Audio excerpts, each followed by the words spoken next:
I think we've been hearing a phenomenal amount of emotion when what I thought we were here for was to debate in a cold, clear, and solemn way the question of reparations.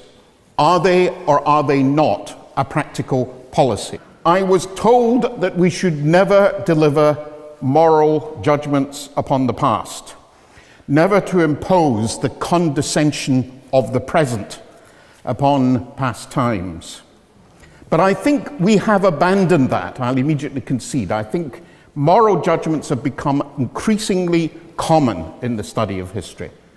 And I agree that it is indeed very difficult not to deliver moral judgments upon slavery, on the handling of past famines, and upon colonial warfare, just to mention three of the obvious and tragic examples.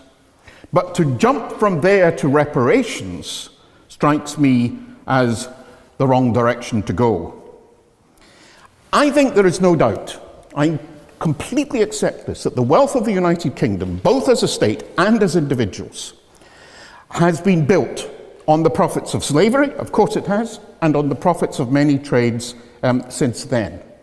But I think we ought to remember that throughout human history, there are great shifts in the weight of economic power.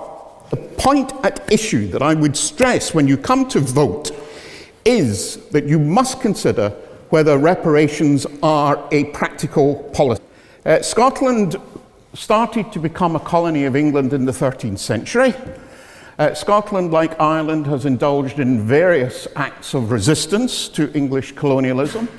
But then Scotland, as Dr. Thoreau, I think it was, said perfectly reasonably and correctly, began to benefit from the imperial connection, but then began to suffer.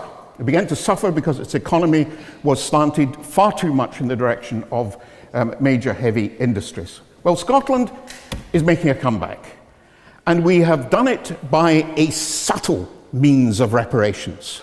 And what we call it is the Barnett formula, in which we get taxes out of England which constitute our reparations.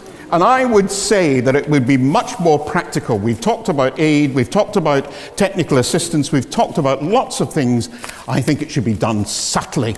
I think it should be done by a series of international Barnett formulas. Thank you.